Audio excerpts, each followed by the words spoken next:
So I'm sharing one of the scariest nights of my life. And if you know stuff about me, trust me, it's not what you think.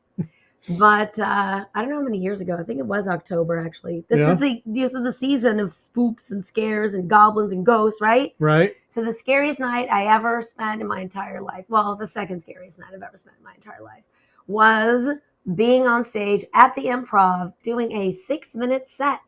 Yeah, like a stand-up comedy thing. All professional comics. And then me. What?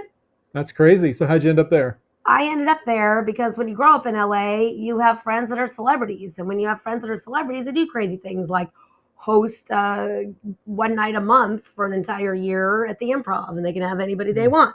Okay. So my friend, of course, dares me. It's the last month. Okay.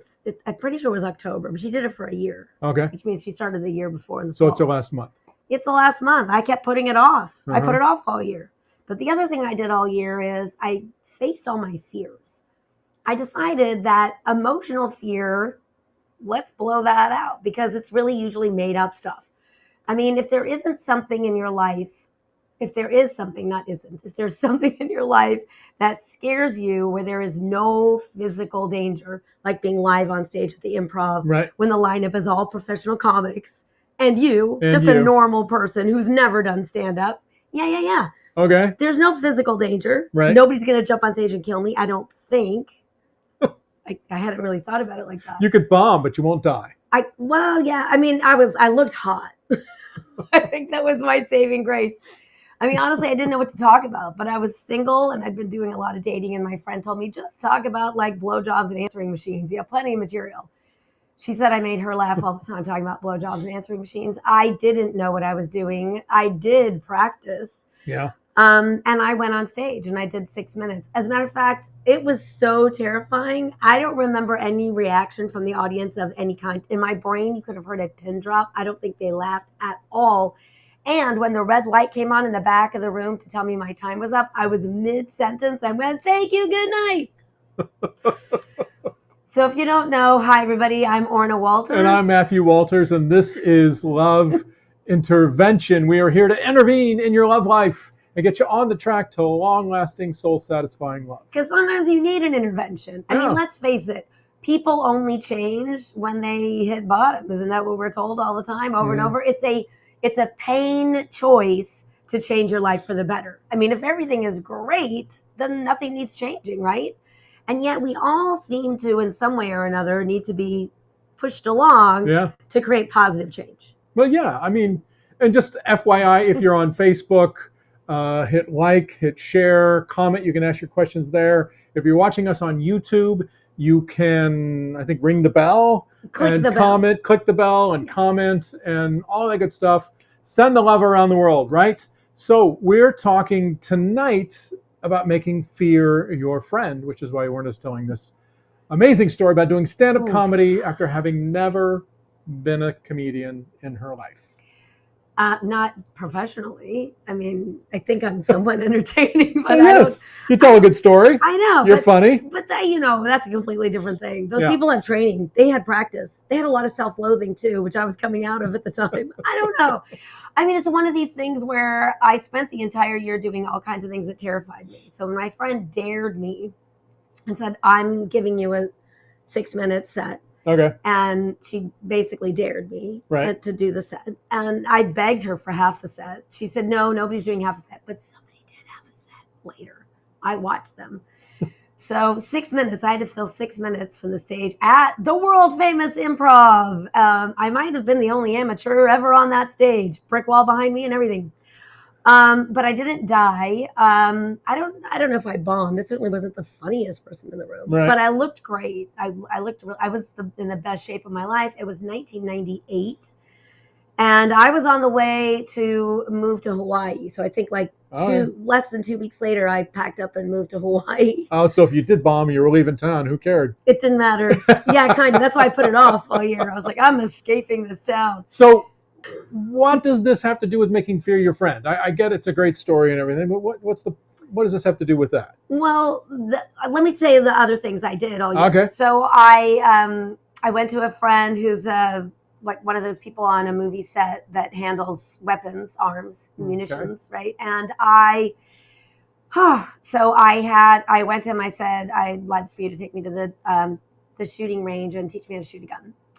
And I don't particularly like guns, and I learned how to shoot a gun. That's pretty cool. Yep. I gave my friend his insulin shot, and I'm not like super needle phobic. I just don't want to look at them. Like, when I need to get a shot, I might ask my husband to come in and hold my hand. Maybe I might. You have. She has actually asked me to come in and hold her hands. And FYI, she does do it with her eyes closed. Yeah, I don't like to look at the needle. She's not needle phobic or anything, but her eyes are closed and she's holding my hand. Well, she's not just holding my hand, she's like squeezing my hand. Hey, look, I've had acupuncture like hundreds of times. It's true. But I always have my eyes closed. Yeah. Yeah, so I gave my friend an insulin shot, which you have to look when you're doing that. Right. Yeah. Yeah. And so I did all kinds of things that year that absolutely terrified me, including this thing at the Improv, a set, as they call it.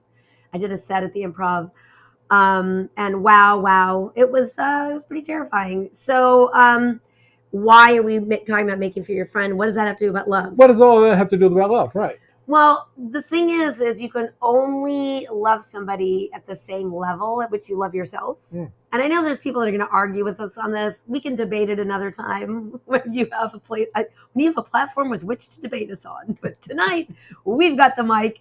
So just take us at our word right now. You can only let in the same amount of love that you have for yourself. That is the cup you have for love.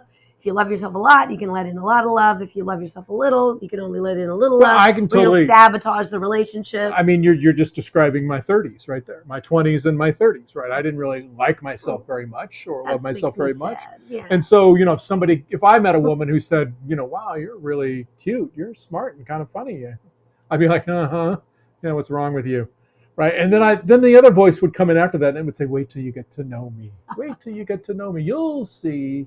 Right. And then, just like you said, I'd sabotage that relationship. Right now. It just hurts me so much. I tell that story because it is an understanding that, the love you're looking for is a reflection of the love you have for yourself. Bingo. Right. And so if you don't like yourself, then when somebody says they really like you, it's not a match.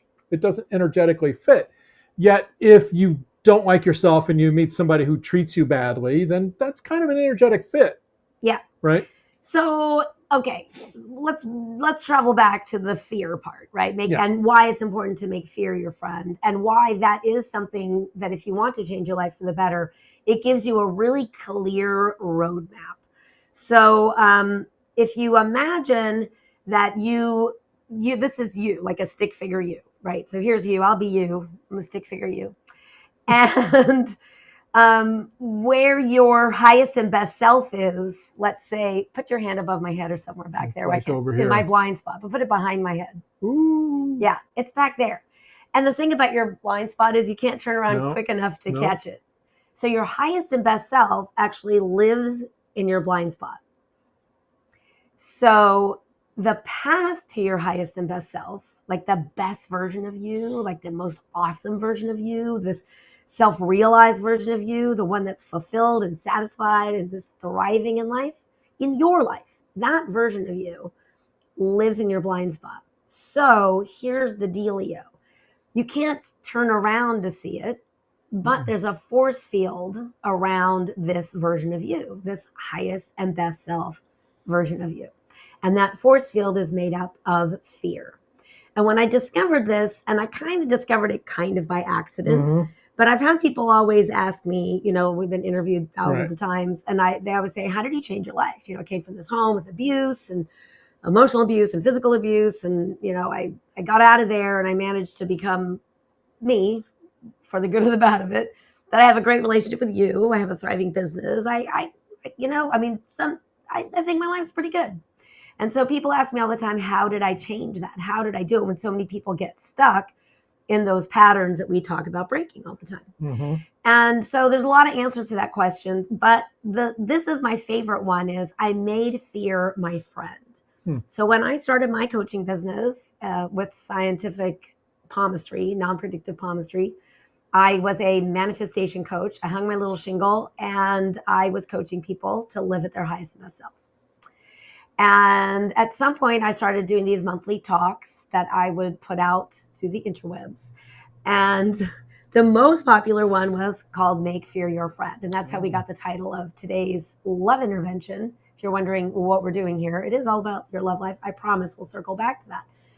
But at this time in my life, I decided, well, if there's a force field of fear around my highest and best self, and I can always find what I'm afraid of without danger, right? No physical danger has to be involved. We want to say this, right? We're not asking you to take unnecessary physical risks with your safety. We're not asking you to meet strangers in parking lots in the middle of the night. Please because, don't. Well, that feels a little scary. Maybe I should do that. I'm making fear my friend. No, we're not. That is not what we're talking about. We're talking about emotional fears, exactly. Right? Things like, well, there's that Jerry Seinfeld joke, right? You hear it all the time, where he says, if you're at a funeral, and if the biggest fear on earth that humans have is public speaking, then most people at the funeral would rather be in the casket than giving the eulogy. Har, har, har. Ba-dum-bum. Yes.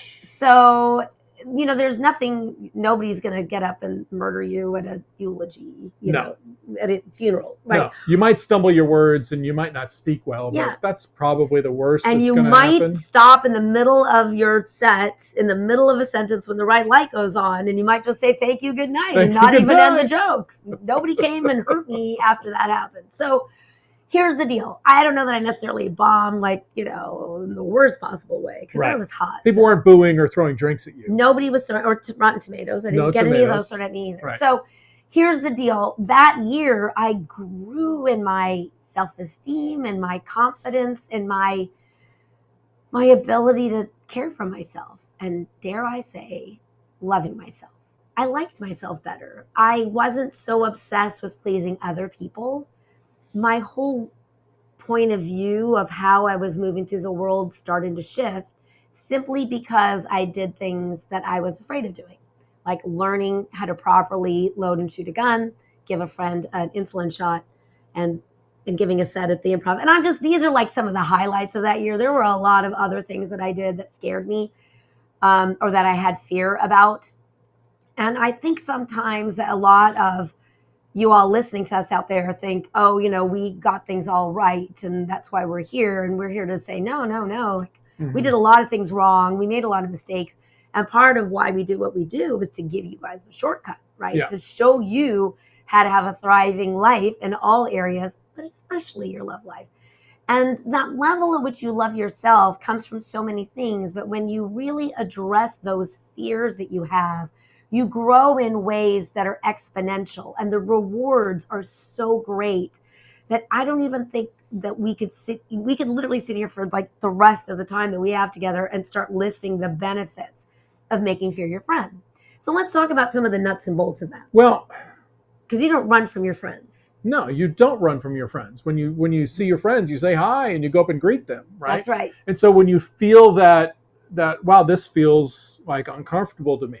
Let's put it this way. It's like uncomfortable, because I think that's a really good way to think about it. Because a lot of people, you're in your comfort zone in your life, right? You're doing the same things. You're going to the same places. You're talking to the same people. And you're like, why doesn't my life change, right? Well, because you're doing the same things. You're going to the same places and you're talking to the same people, right? Your life only changes when you start taking different actions that feel outside your comfort zone. Now, here's the mistake. We think that if I take those actions outside my comfort zone, that I'm going to get rewarded in the way that I want to be rewarded, right? If I do this, I'll get that. But it doesn't work that way. It's not a direct correlation in that way. Instead, what happens is you start, like Orna said, you start to feel more confident. You start to feel more comfortable in yourself. And maybe the rewards are a little more intangible, or maybe you get a different reward than the one you think you're going to get. But you always benefit by stepping outside your comfort zone and trying something new. Well, you're always moved towards that version of you, that highest and best self, that woo, right? That right? That version of you. And that's what we really want you to understand. Those rewards, you may not see what they're going to be from where you're sitting right now, but I promise you, if you were to write down 3 things that you have some emotional fears about, just 3, just pick 3 things, maybe it's starting to date again. Right? And maybe starting to date and getting online is a little scary, right? Then, I mean, what we were like talking about how dating doesn't have to be scary. Right. I mean, a lot of people we talk to were like, I've been divorced 15 years, 12 years, 10 years, and I haven't started dating. And now it's time for me to really address this thing. It's like now for some reason, something changes and they're like, okay, now I'm ready. Well, what are you waiting for? Because time is our most limited resource. Time is by far your most limited resource. It's why I grow the herb thyme in our garden. So I can say, I'm growing some thyme here, because that gives me a little bit of I got some kind of control over this calendar that keeps moving faster and faster and faster. So I'm going to say one more time. Hi, everybody. I'm Orna Walters. And I am Matthew Walters. And you have joined us for Love Intervention. And we're here to intervene in your love life in a good way. We're intervening because maybe you need to be shaken up a little bit to say, hey, if you really want love, lasting love, what we call soul satisfying and long lasting love with an ideal partner, somebody who's crazy about you, somebody who gets you, someone that you know you can count on as sure as you know the sun will rise tomorrow. Does anybody here have any doubt that the sun is going to come up tomorrow? Anybody? I don't think so. But I can count on Matthew like that. And there was a time in my life, for many years and decades of my life, I never thought that was going to be possible for me. And so I'm here to share that with you, to say, if I can do it, you can do it too. But you have to be willing. You have to be a willing participant in making those changes in your life to move towards your highest and best self. Because we truly believe that's where you connect with your beloved, your soulmate, right? So, and the truth about love is love always requires taking a risk. Yeah. Even in our relationship, we've been together 15 years.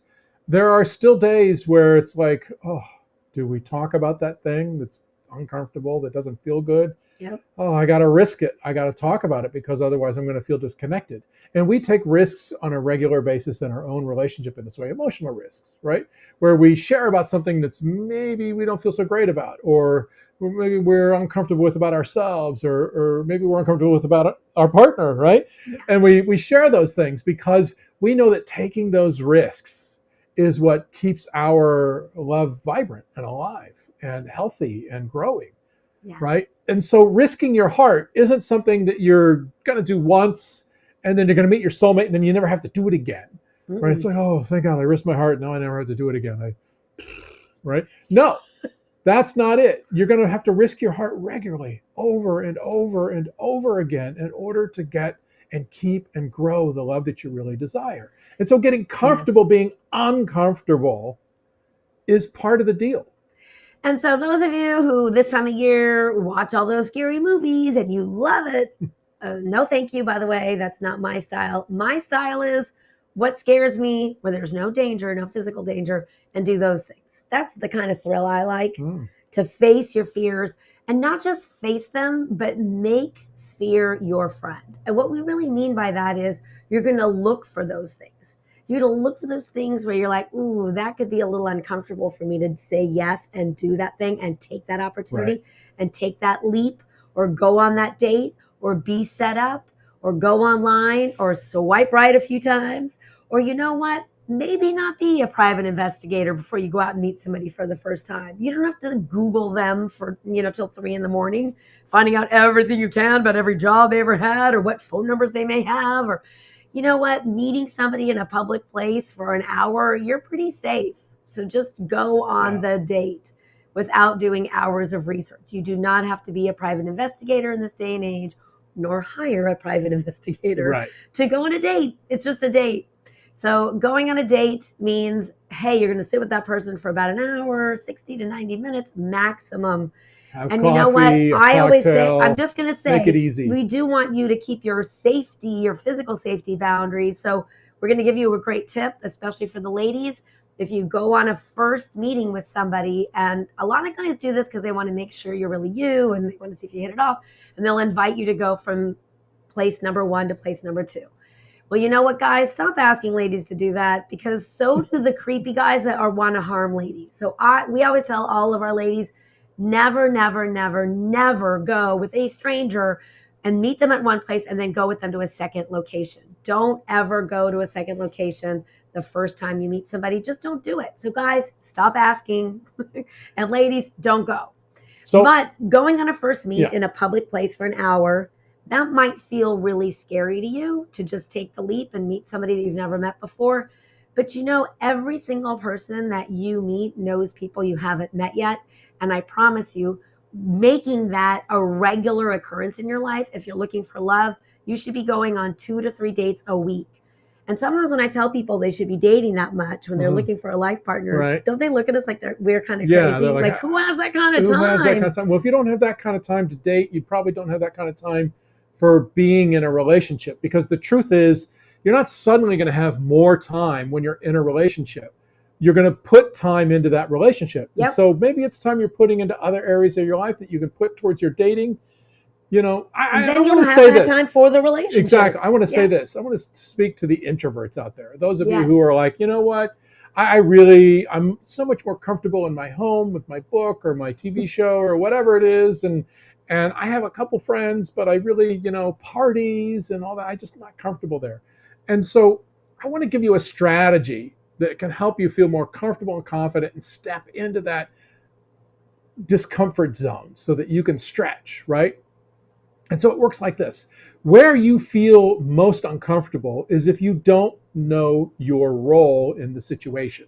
If you're just you and it's a room full of strangers and you're like, I don't know who I'm supposed to be here, it gets really kind of like suddenly all your focus is on yourself and it's not on what you're doing, right? And that doesn't feel good. So instead, you want to think about what role you want to play in that situation. So for example, if you were hosting a party, you would be the host.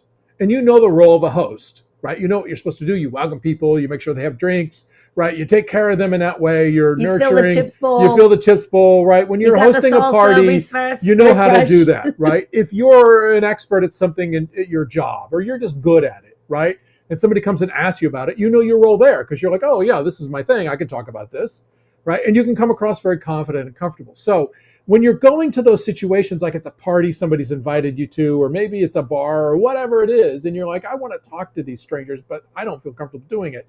Put on a hat, right? What I mean by that is take on a role and say, hey, I'm going to play the role of curious person, right? I'm going to play the role of dater. Tonight I'm playing the role of dater, and I'm going to do what a dater would do. Not necessarily what I would do, but what I think a dater would do. And I'm going to play that role. And that's going to allow you to feel more comfortable because you know the role you're playing. I hope that makes sense. I'm going to make it a little bit more tangible, I think. Yeah, okay. If you don't mind. Sure. Can I plus you? You can totally plus it. Awesome. So I think this is really interesting because a lot of times we hear that all the time about, well, I'm an introvert, and when they go out, especially it's going to be the holidays soon, there are going to be holiday parties and there's work parties and social events where people are getting together. So if you're the introvert in the room, you actually have an advantage over the extroverts, and I'll tell you why. I know you're getting info from an extrovert when you're an introvert, but trust me, I know this one. Okay, so here's the deal. An extrovert like me, I might be in front of the room making everybody laugh, telling a story, right? And that's great. And people might remember what I said, but they might not remember me. When you're an introvert, you're better at having the one-on-one conversations. Mm-hmm. So instead of paying attention to the person like me, who's like, telling the story for everybody to laugh, look around the perimeter of the room and see who's not engaged that way, or who's just paying half attention, or who's just talking to one person. And go over and become the third party in a group of two, maybe, and maybe it breaks off to being just one-on-one, right? Approach the single person by themselves or two people, because what happens is you have the opportunity to connect more individually one-on-one, so your conversation actually goes deeper, and you have the advantage in getting to know whether there's a connection or not when you meet IRL, as in real life. Okay, I like that. So in real life, honestly, the introverts have a little bit of the advantage, and online nobody knows whether you're introvert or extrovert. So party it up, look for reasons to swipe right, not left, and get a lot of matches, go on a ton of dates. If you're looking for long-lasting, soul-satisfying, awesome relationship with a life partner, you should be dating at least 2 to 3 nights a day, 2-3 dates a week, per week, not per month. I said per week. So this is Love Intervention. I'm Orna Walters. I'm Matthew Walters, and we are here to intervene in your love life, get you back on track to the long-lasting, soul-satisfying love you desire. And we're here to answer your questions. We're also here to answer your questions. So let's get to the questions. Yeah, but I also just want to say, if you're watching on Facebook, give a like, a share, a comment. If you have a question, you can put it right there on Facebook. Our team will port it over here. And same on YouTube. Click the bell so you subscribe and you know when we're doing another live. And also you can ask your questions there. Someday we're going to figure out how to add LinkedIn. So I don't think we're on LinkedIn yet, right? No. We got to do that. All right, team, we got to figure that out. All right. We're going to take your questions. So we got Stephanie here. Stephanie says, I'm a pretty self-sufficient person. I travel up by myself, have no trouble meeting people. I really like my independence. It seems like I'd have to give that up to find love. I don't want to be alone, but I don't know what to do. Please help. All right, here's the deal, Stephanie. I'm going to take this unless you want to. No, you can jump right in. All right, I'm going to jump right in. Here's the deal. You have a limiting belief. And there is actually a love intervention we did on limiting beliefs. You might want to scroll back and take a look at it wherever you're watching this right now. But here's the deal. It's a lie. It's a myth. It's a myth that's keeping you safe. Safe from the thing that you think you want. Because you saying that you value your independence and your limiting belief is BS because it's keeping you from the thing you want. This guy values his independence. His personal freedom is his highest value and is his number one non-negotiable need when it comes to his heart. So I can't make this guy do anything. It's got to be his decision. I'm totally cool with that. It doesn't bother me at all. I like that he's his own person and I get to be my own person. So here's the deal. You don't have to sacrifice your independence. I get that you're in a habit of sacrificing your independence. And that probably comes from trying to please your partner and you've gone into sacrifice and therefore you got angry and resentful. So that is not what's true. That's simply a bad habit. Well, let me say it this way. What you have is you have two conflicting beliefs, right? You have one belief that says, I want my independence. And in order to have my independence, I have to sacrifice love. And you have another belief that says, in order to have love, I have to sacrifice my independence, right? They're at odds with each other. I want love and I want independence, and they feel like they're the opposite. And they're thumb wrestling. And they're thumb wrestling, right? Or really arm wrestling. And so you're stuck, right? Because they're both you inside, and so you feel stuck because you don't feel like there's any movement there. But what's interesting, what I've learned being somebody who values my independence, right? Who values my own autonomy of myself in the world. It's really important to me. What I learned is when I commit to something, it actually gives me more freedom. I know this sounds weird. It sounds crazy. But when I commit to something, it actually gives me more freedom. I have more freedom in my life to live my life and be myself in this relationship than I did outside of the relationship. Because when I was outside of the relationship, I felt stuck and I didn't feel free. I felt like, well, I do these things. I would do this thing where if I went somewhere really cool and I went by myself, and I was never afraid to do that, right? I'd go out to dinner by myself, or I'd go camping by myself, or go to a movie by myself. I didn't really care because I'm a pretty autonomous person in that way. So I didn't have any judgment that what are people thinking because I'm out here by myself, right? However, what I did was in my mind, I always brought somebody with me. And in my mind, I would share it with them. I'd like, oh, you're going to like this food. This is really good. Oh, this is a really cool view, isn't it? Right? And it's like I would do this weird thing where there was always somebody with me, and it was that person that I wanted in my life that I would share these things with. And now I have that person. And so I don't have to do that weird thing where I would act like I'm with somebody. Not like I'd literally act like it, right? But in my head, and I'd be like, you still do that with food, though. Well, if I make something really good, he cooks. Yeah, you know, I can cook, but he has to cook. So that's another story for another day. We're talking about making fear your friend. I'm Orna Walters. I'm Matthew Walters. This is Love Intervention. Listen, we're taking your questions live. You can ask us anything. It can be about facing your fears. It doesn't have to. If you are just joining us now and you missed the opening about why it's important to make fear your friend, click it back to the top and stick around, and we're going to answer more questions. Yeah. So we got a question about this dating 3 to 4 times a week. So okay. Stacy says, regarding dating 3 to 4 times a week, I've read that we should not have to date so much, that more dates are not necessarily better. Mm-hmm. Should we be dating smarter, not just more. Well, yes, you should always be dating smarter. You should However, be dating smart. when you're dating more, you're getting more information. And what we mean by that, more data, right? So we think dating is a great opportunity to learn about yourself and understand what your limiting beliefs are and understand how you're different when you're really attracted to somebody versus when it's like, whatever, I don't really care, right? How what your inner dialogue is when you're sitting across from that really hot person and you're like, oh my God, this is my person. Right? What's your inner dialogue? There's so many things you can learn about yourself when you go on a lot of different dates. You're going to learn more about yourself. So we call it cultivate discernment through the dating process. And so we have a new website, by the way. It's at loveonpurpose.com. If you go to our blog, we have a ton of articles. Give it a couple days because I'm telling you the search is jacked on the site right now. So it's getting fixed on the blog only. So in the blog, there's a great search function. It was working fine when we launched, but it's somehow something got weird. It's getting fixed in the next day or two.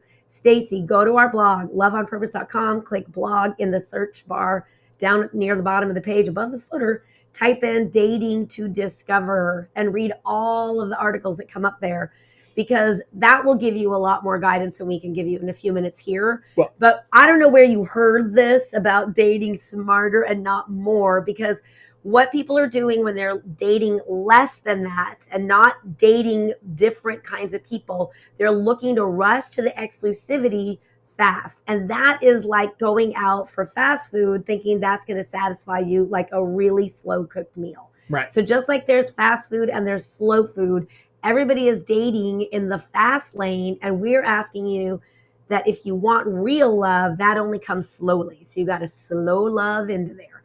And when you're dating a bunch of different people, you can evaluate yourself and go through this dating process with a different kind of perspective. Instead of evaluating whether the date is a match or not, you're actually learning and growing through the dating process while cultivating discernment.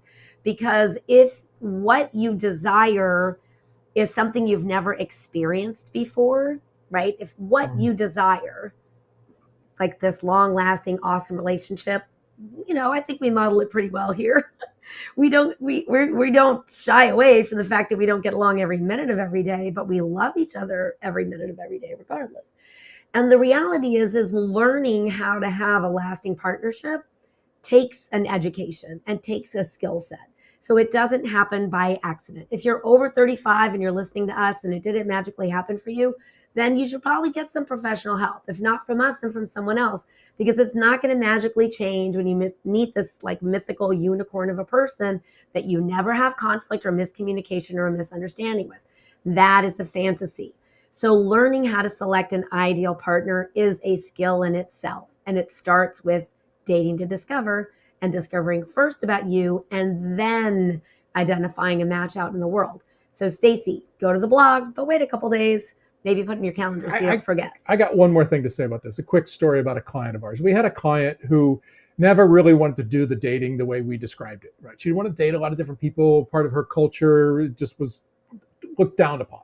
Right? And so when she met a guy and there was some attraction and there seemed to be, a couple of things that they had in common, and he wanted to go exclusive, she would say yes and go exclusive. And she, for like 3 years, had these 3, 6, she said the longest was 8 months, the longest relationship, but none of them ever really went anywhere because she didn't do enough discovery before she got to exclusivity, right? Because she kept jumping right in. And finally, when she stopped doing this and she started dating to discover the way we talk about it, right? She went on a lot of dates with a lot of different men and, had people in the rotation, that the cream rose to the top. Yeah. And when the cream rises to the top, suddenly it becomes obvious. It's like, oh, this guy really stands out from all these other guys. This guy's actually behaving in a way that I want him to behave in relationship. And suddenly it becomes a lot more, this feels good. Suddenly becomes a lot more clear who's your guy and who's not your guy. Or even more clear, wow, I was really upset with him and he handled that fabulously. I felt so seen and heard and respected. Wow. Wow. So, as a matter of fact, the client he's talking about, I just have to say this. Okay. She gets married. They get married on November the 12th. Yeah. Yeah, they're getting married. They put it off a little bit because of the COVID 2020 thing. So they do get married in just a few weeks. So look, she's been with this great guy for a while. And you know what? Slow love is the way to get that long lasting love. If you want it to last, you got to go slow. It actually speeds up meeting the right person. It really does. So it's counterintuitive. I know you think it's going to be better to get to know one person and date that one person. It's not that one person at a time. You'll end up spending years in that cycle. We're easily, I mean, I would say most of our clients, when from dating to discover to finding dating their person, is roughly a 6-month average or less. Yeah, if they really commit to it. Yeah. Okay, another question. Julia says, I understand that men like to feel his women need him and he's here. And be the hero, be your hero. But at the same time, when we are too needy, I don't understand this question. I understand that men like to feel his woman need him and he's her hero. But at the same time, when we are too needy, they are scared, feeling lots of pressure and start running away. What's the difference between show him I need him and too needy? Julia. Okay. Julia. What is the difference? Oh, the difference. What is the difference? The difference here is your communication. Okay. How you communicate. Like, we are of the belief that you can say anything to anyone. It's all in how you say it. I mean, we had a client, this was years ago, and she reached out to us. She was newly married, and she said, help, I think my husband has a porn addiction. That's a pretty tough topic. Yeah. And we coached her to have a conversation with him about it. And and she's like, I've tried that. He gets defensive. He shuts me down. It turns into a fight. We coached her on how to have the conversation. And I mean, we turned their marriage around. It was amazing. So I'm not saying that to give us props. It's just how you say it is the difference. So if you're saying to somebody that you want them to do something for you, like when Matthew and I started dating, and if you've been around our community for a while, you've probably heard us talk about this before. But when we started dating, Matthew wasn't the kind of guy that opened my car door. No. But Not raised to do that. I knew that I liked that. I knew I liked the guy I was dating to open my car door. This wasn't some surprise. And I knew those first few weeks we were dating that Matthew didn't open my car door. And one afternoon, I had a platonic friend, my friend Bill, asked me to go shopping with him. He's like, I need new clothes. Come dress me. I'm like, ooh, live doll. So I spent the day with Bill. And every time we got to his car, he opened the car door because that's what Bill does for anybody, any woman that he's out with. And I kept thinking all afternoon, gosh, I really like this Matthew guy, right? How do I get him? How do I get him to open my car door? Don't we get those emails all the time? How do I get my guy to whatever? How do I get him to do How do I get him to open the car door? So I was like, there must be a way. There must be a way. How do I get him to, quote, be my hero? Because I want that, you know? I'm like, it's like tucking me into bed or something. I don't know. I like having that car door open and then closed behind me. There's just something really sweet about it. It's chivalrous. So nowhere near the car. Later that night, Matthew comes to my place. We were upstairs in my apartment, and I said something, you know, he's like, oh, I was shopping with your friend today. I was like, oh, I had so much fun. We got him all kinds of clothes. Hey, man, if you want to go clothes shopping, you know, whatever. And I just casually say, nowhere near the car. Remember, we're in my apartment. And I said, you know, I really feel cherished when a man opens the car door for me. Do you think you could open my car door? Now I'm thinking, she's telling me how to make her feel cherished. I really like her. I want her to think that I really like her. I want her to know that I really like her. Yeah, I could do that. Oh. Right. See, the thing is, you know, like the question, you know, men on some level do want to be your hero. And when you tell them how to be your hero, without saying, hey, I need you to do this so you can be my hero, because that's a little too on the nose. Instead, you say, hey, I like this thing. Do you think you could do that? You could do that, right? It's like, So the thing is, I wasn't raised to open car doors. In fact, after I got into the habit of opening a car door, we were back in my hometown, and I was there with my brother and my sister-in-law. And me. And Orna. And I went to open my sister-in-law's car door, and you would think her head exploded. She's like, I can get my own car door. I think she said damn door. My own damn door, right? And so I looked at Orna, and I'm like, you know, see, this is why I never opened your car door. It wasn't about whether or not I was chivalrous or not. It was about the fact that the women I grew up with didn't want their damn door opened, right? So I'm a guy, I pay attention, right, to what the women around me want, and I don't try to give them something they don't want. And here's the thing, wouldn't it be great to know who's willing to step up for you early in the dating process and the guy who's like, nah, you can get your own door. I mean, I think this one is really important. So I'm going to give the flip side of how this shows up and why it's so great, right? Because through the dating process, since now we've told you it's a good idea to date 3 or 4 times a week. And thank you, Stacy. We did see your thank you note. You're very welcome. Happy to be of service to you tonight. So we had a client several years ago, and she was dating to discover, as we teach. And she was dating this fellow. Mm-hmm. And at some point in one of our sessions, she says, you know, partnership is one of my values in relationship. I really want to be in a partnership where everybody's equal. And I'm dating this guy. I like him a lot. There's definitely chemistry. But he calls me to plan every date. Like he runs ideas by me and we sort of make the plans together. And I never get like surprised about where we're going or doing. And it's always sort of like, I don't mind giving my input and him asking, but we've been out, 6 or 7 or 8 times or whatever it was. So she wanted a little romance and didn't feel romantic that he would just call her up and negotiate a date, right? Yeah. So she asked him the way we teach, the way we teach our clients to communicate very cleanly and clearly and with responsibility and no pointing the finger and shaming or blaming or anything. And so she asked him if he would plan a date without her and surprise her. And he does that. And they had a nice time. She really had that feeling of, oh, this is really romantic, and being like taken on a date where she wasn't sure where she was going and all of that stuff. And at the end of the day, when they got back to her place, he said to her very plainly, he said, you were so sweet. It was so sweet the way you asked me to plan this date without you. But so I did it because you asked so kindly. But this isn't me. Like, this isn't the kind of relationship that I want. Because for me, partnership means we have to split everything 50-50. And so I don't want to be just planning dates without you. And she was like, oh, I was really feeling so, I don't know, like girly. And it just felt nice to not have to plan out the date with you. I don't think we have the same definition of what partnership means. And they just kind of looked at each other and went, oh, well, it was nice getting to know you. And they wished each other well on their journey. The beautiful thing was they were both became really clear in that moment that they were not a match long term. While they may have an intellectual connection, they may have had attraction to each other.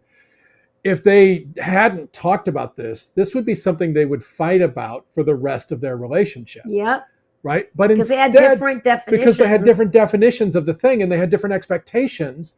Right? And most people don't talk about those expectations. They think, well, I want partnership, but I also want romance. And so you should know how to do that, right? Mm-hmm. You should know what's going to make me feel romantic. But no, nobody knows. Nobody's a mind reader. Your soulmate is not a mind reader. Oh. They don't know. And so you have to have these conversations. You have to learn how to have them. This is a skill set. I mean, I'm embarrassed to sit here and say in my 20s, I was dating somebody. I knew that he wanted to get married. I mean, he made no secret of it that he wanted to get married.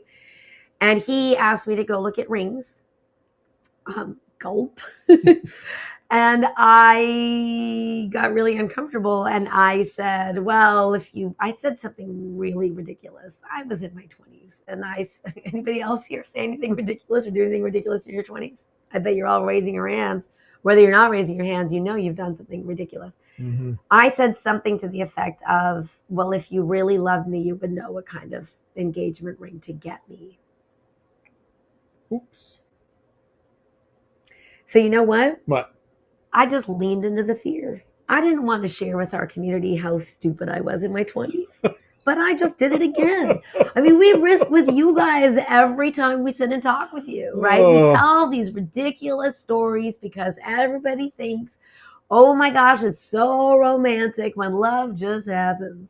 You know what? There's nothing more romantic than me telling my husband what I want, and then he does that thing or gets me that thing. It's like, oh my God, it's so great. I mean, we have these new neighbors that are friends of ours, and we've been watching the House of Dragon. Anybody else watching House of Dragon right now?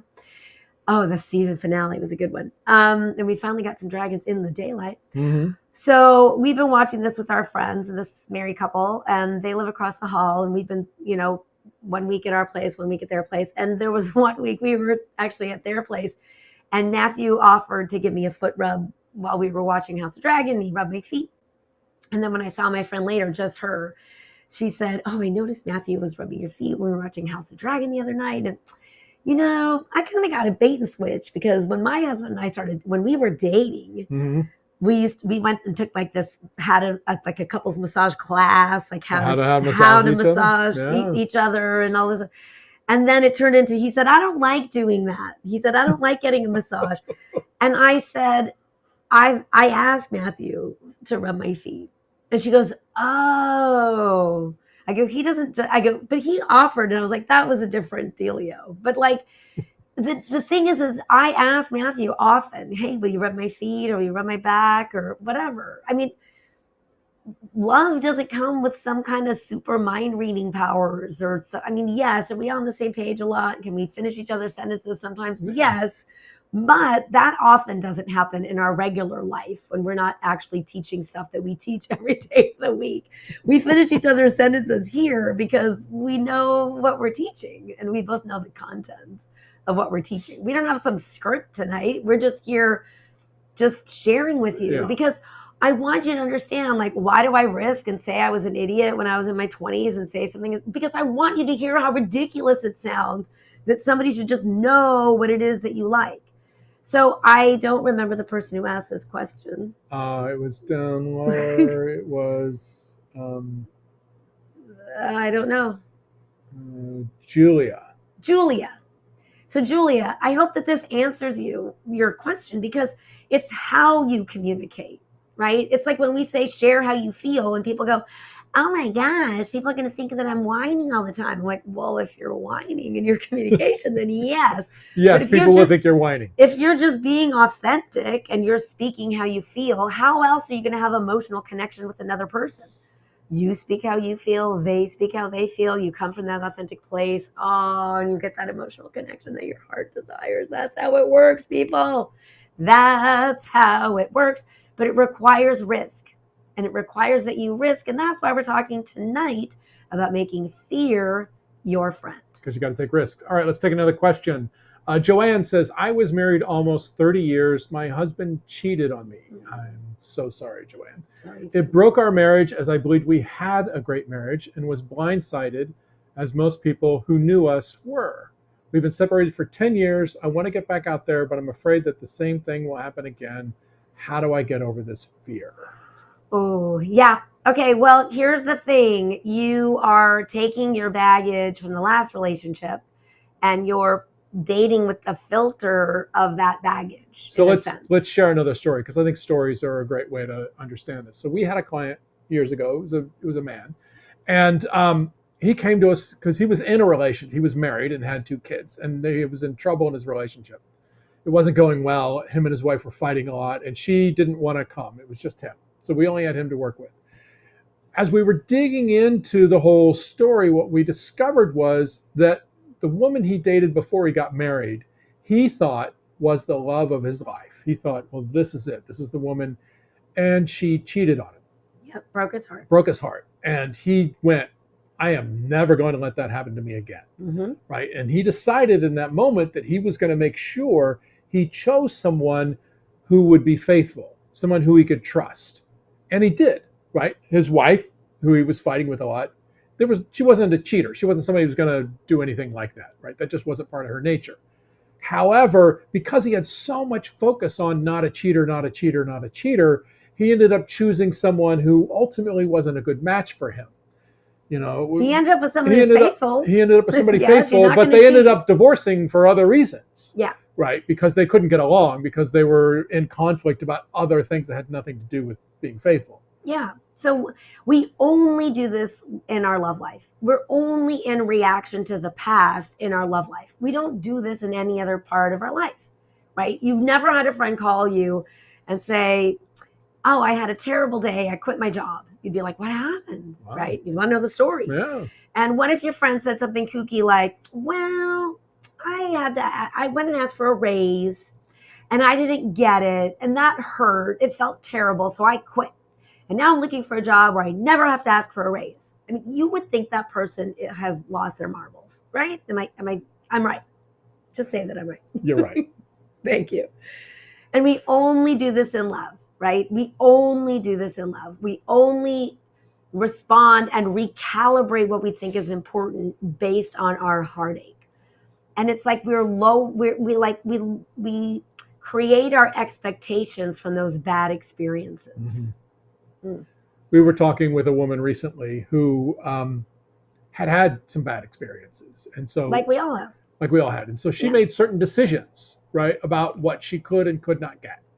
And she said, well, maybe I don't really, at this point in my life, maybe I don't really want love. Maybe I just want, somebody that they live at their place, I live at my place, and we can get together for dinner every once in a while, and we can have a nice relationship, but it's not really a marriage because we're not going to move in together. Maybe that's what I want, right? And what we said to her was, you are altering your expectations based on your past experiences. Lowering them, actually. Yeah, you're lowering your expectations based on your past experiences. Yep. And so you're saying, well, because bad things happen to me, I shouldn't ask for more than that. And that's not the case, right? It's about healing the past. It's about taking time to heal the hurt of the betrayal. It's about taking time to heal the pain of that situation so that you can, we always say it this way, when your heart breaks, it breaks open to receive more love. Yeah. I want to say that again. When your heart breaks, it breaks open to receive more love. It's because true. When you're in that space and your heart is broken, you're so open and vulnerable and such in a space to really grow if you allow yourself. But once again, fear shows up and we shy away from maybe stepping towards looking at what role we played in this situation, or stepping towards looking at, what can I own and change so that I don't end up here again, right? How can I grow and become a better person so I don't end up here again? That's when we step towards that fear. Yeah. So Joanne, I want to encourage you, wait a couple days. We're getting the search fixed on our website, but go to loveonpurpose.com, click on the blog, scroll just above the footer at the bottom, the search bar, and search the golden nugget, because the golden nugget is the key to really setting yourself free from that heartache and heartbreak. Yeah. Because your heart really does break open to hold more love. All right, let's see if we can fit in a couple more questions. We'll take at least one more. We've got Valerie. Valerie says, I always seem to meet men who I date for a couple of months and then unexpectedly break up with me. I never find a connection with these men. They seem to be interested, then they disappear. I'm never able to form a bond with them. They don't give it a chance. What should I do? Well, here's the thing, Valerie. It sounds like you're going into exclusivity a little too early. So we talked about this earlier about having a rotation and not investing your heart before you know who the handsome stranger is.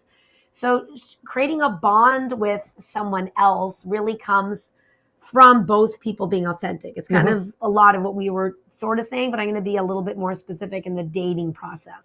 So if you're dating at the beginning to just discover about yourself through the dating process, you're not really worried about creating a bond.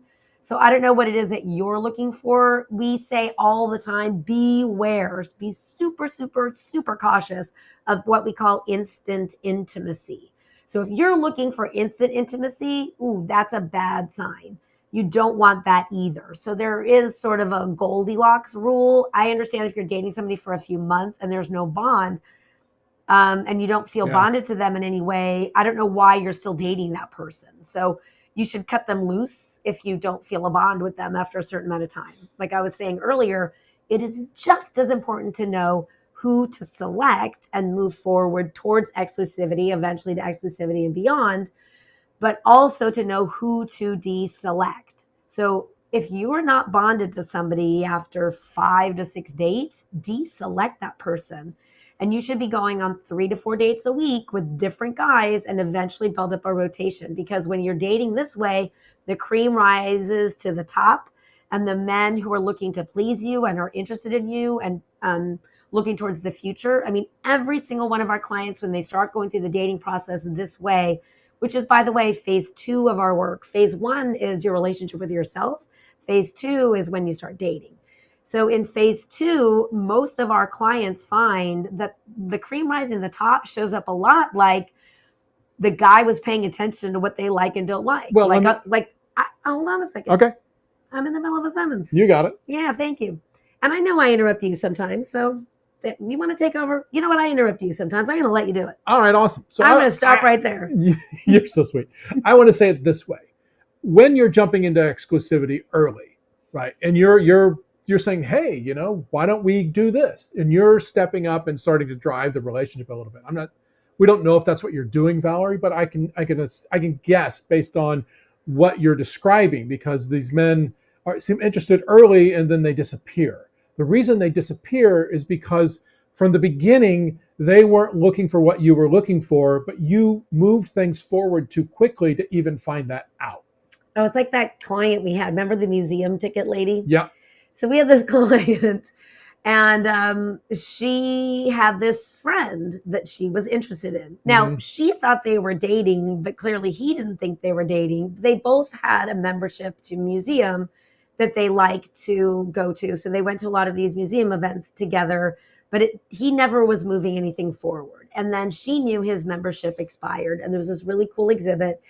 And so when we started talking dating with her, she says, well, I am still a member of this museum, and there's this guy, and she tells us about him, and she's like, so should I call him and invite him to the museum? And we were like, well, why would you do that? He's clearly isn't leading the relationship forward. So a guy who wants a relationship with you will pursue you for a relationship. And I know a lot of times the shy guys sometimes now come into our email box going, wait a second, I'm shy.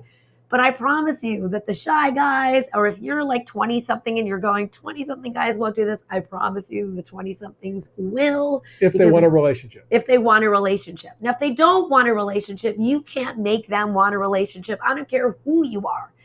There's nobody that can make somebody relationship-ready material. So when you're dating for a relationship, then you're dating for love. That's the slow love we're talking about. So you got to take things slowly. If you're dating for sex, have all the sex you want, right? If you're dating for companionship, like these guys are that are not relationship ready, notice the difference. A guy who is dating for companionship is going to only do what is convenient, right? We had a client that another client. She was dating this guy, and he would call her up and say, hey, I let you take over again. Yeah, I know.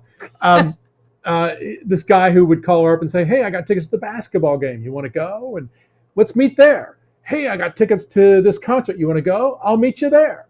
Right. And so we coached her to say, hey, you know, I would like it if you'd pick me up. And I'd like it if, and you know what happened? As soon as she made a couple requests, this guy disappeared because he didn't want to do all that work. He just wanted it to be convenient. He wanted somebody to go with him to the basketball game. Yep. That's it. That's it. Okay, a Navy sex, you know, I mean, that's the thing. Convenient guy is looking to go on, I was going to do that thing anyway, so I'll bring this gal along. And maybe we'll have sex after. Maybe we'll have sex after. Maybe I'll have some sex after I take her on 3 or 4 convenient sporting event dates. All right, Michelle says, I can't get a date, let alone 2 a week. When I was online, which was for years, the only guys who initiated or responded were scammers. Michelle, you have a limiting belief about what's possible for you in the dating world. I'm wondering if this is the Michelle in our mentoring group. If this is Michelle in our mentoring group, just say yes or no. I'm going to wait for that answer. I don't care if we even go over a couple minutes. I'm curious if this is the same Michelle. Because we can address it there, which is a better place for us to address it. And if you're not the Michelle in our mentoring group, we'll address it differently right now. Right here. Type yes or no, Michelle. Right here. Right now. Right here. We're running towards the end here. I'm not waiting for Michelle to decide. Well, it might take a moment. I knew it. I know, Michelle, it sucks when your coach is intuitive, but I knew it was you.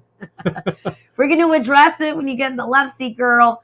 This is a limiting belief. I want you all to understand this idea of I can't get any dates. I mean, we have a client now in this wonderful relationship with a guy who lives in her town. And you know what? She swore up and down there was no one for her to date. She lived in a tiny rural town, and there was no one for her to date in her town, much less in the bustling metropolis that was only about a 90-minute drive. That's not that far away. And I promise you, in all the time that she was dating and dating to discover, she had guys coming to Pennsylvania from Florida to take her out on dates.